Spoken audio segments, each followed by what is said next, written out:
Antakin mo, palinis-linis siya, good governance, yung antivirus na yan, yung pala 3 billion din ang kanyang insertion. Kaya lang ang tinatawag niya, amendment. Naku, wag kayo magpabola dyan. Ako galing ako sa Kongreso.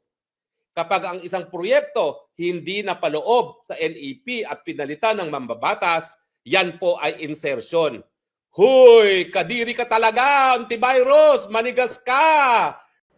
The immaculate insertions, no? Kala mo talaga napakalinis niya eh. Yun pala, 3 billion din yung insertions niya. Ay, wait. Hindi pala insertions yun. Kasi, pag si Risa, amendments yun. Sorry. Hindi pala insertions yun, Madam Risa. Tapos yung sa Negros, yung gym doon, matagal na yun eh. Nakalagay pang pangalan mo doon through the initiative of Risa Hontiveros.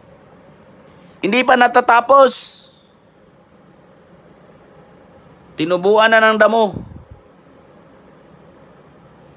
Galing mo eh. Galing.